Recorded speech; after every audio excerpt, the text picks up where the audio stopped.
Kinastigo ng DepEd yung mga batang nagsigaw kay Bangag.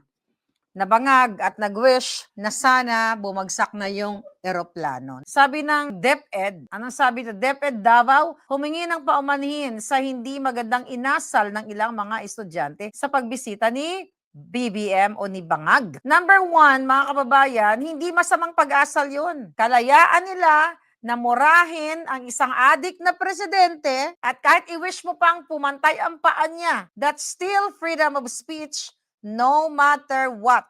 Bakit kailangan kastiguhin ng mga putang ina mga teachers dyan sa DepEd Davao? Kasi inutusan sila. Ang sabi, humingi ng paumanhin ang school division ng Davao City matapos ang hindi umano magandang asal na ipinakita ng ilang estudyante sa pagbisita ni Bangag Jr. noong July 28. Nag-viral kasi ang isang video kung saan makikitang habang pasakay na ang Pangulong Bangag sa kanyang helicopter, marinig sa background ang ilang batang sumisigaw na sana sumabog na ang helicopter nito. Narinig din naman ang pagbubuhat panglalait kay Bangag. Ba't di na sabihin na Bangag? Agad naman nagsagawa ng investigasyon ang pamunuan ng paaralan at ang School Child Protection Committee noong July 30. At 4 na estudyante ang natukoy na sangkot at ipinatawag ang kanilang mga magulang. Dictatorship na ang nagaganap, mga kababayan. Sabi sa balita, sa kasalukuyan, isinailalim na ang mga naturang estudyante sa kaukulang disciplinary measures, guidance counseling at values formation upang maturuan ng wastong asal at ang paggalang sa kapwa. Alinsunod sa umiiral na patakaran ng DepEd,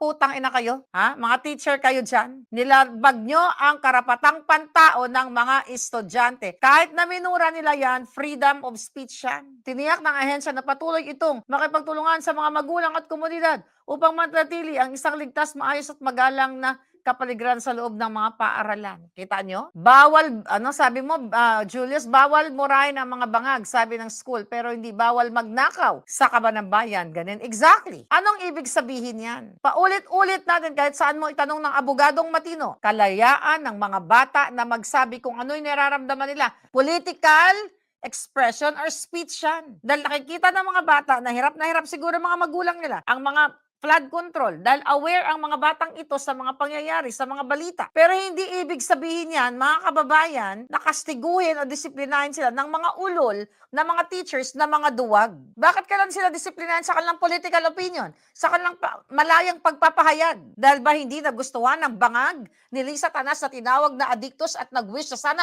mamatay na at bumagsak na ang eroplano? Buti sana kung sinabi ng mga bata, tara, bababa tayo at pasasabugin natin yung sinasakyan niya. Magkaibang konteksto yon. Isang malinaw na pagyurak sa karapatang pantao or sa malayang pagpapahayag ng isang bata o isang estudyante. Nakalagay yan sa Bill of Rights. Freedom to assembly, freedom of speech. So kahit ayaw mo, pag sinabi kong pangit ka, Lisa Tanas, dahil adiktos ka, bangag, adik kang, kawatan ka. Well, actually, hindi yan expression. Ang sinabi kong kawatan kasi kilala sila sa buong mundo na magnanakaw sila. Kasi ang pinag-uusapan ng mga batang yan, it's not about dahil gusto niya lang sirain, okay, si Bangag. It's public interest. At ang mga batang ito ay aware sa usaping pampubliko na ninanakaw ang kaban ng bayan at meron silang adik na presidente, kaya sila nag-wish na sana bumagsak yung helicopter na sinasakyan ng mga bangag o ng mga kawatan, o ng mga upaw na kawatan. Diba? Nakita nyo, tinakot ito mga teacher na ito. Kung ako magulang yan, hindi ako papayag na i-reprimand o disiplinahin nila. Ako ang magdidisiplina sa anak ko. At I will be very proud kung yan ang anak ko dahil gising sila, ang diwa nila na alam nila na ang presidente ay isang adictus benedictus.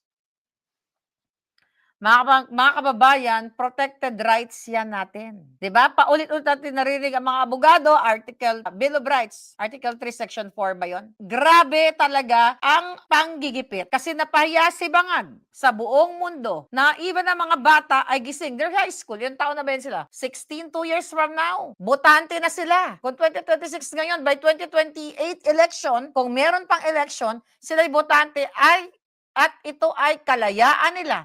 Ayaw nila kay Bangag eh. Adictus benedictus, baha, flood control, smuggling, hindi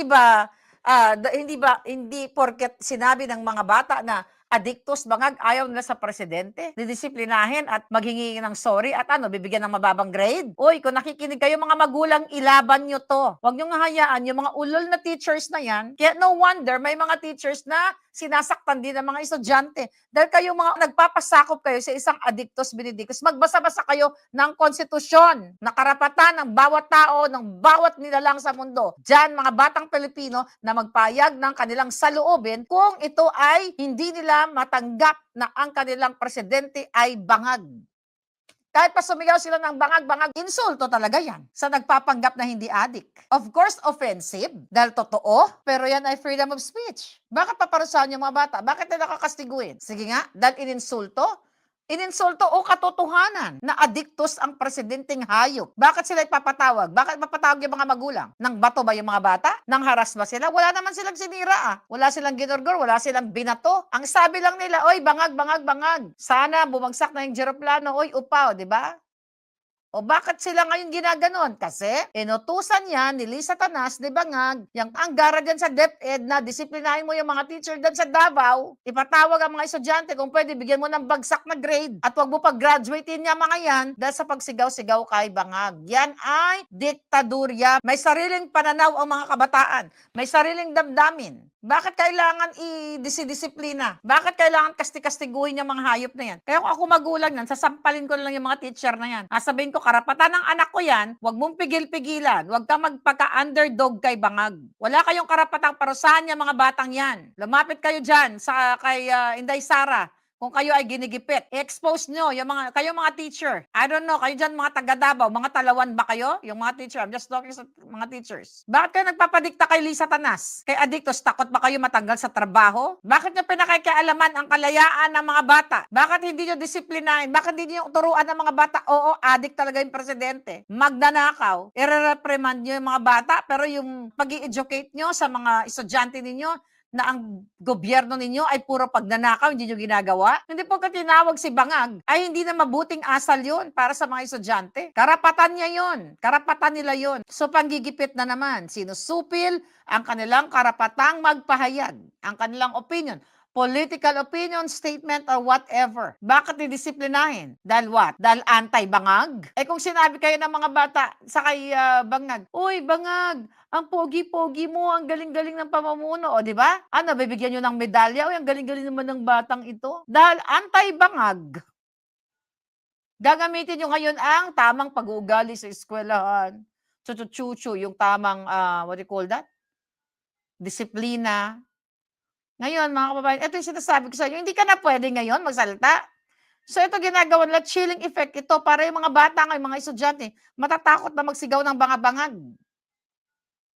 Kasi baka ipatawag ng school principal o kung ano pa man, kakasuhan nila, gagawa nila ng kwento, hindi nila pagka-graduatein itong mga batang ito, kung ito ay mga graduating students.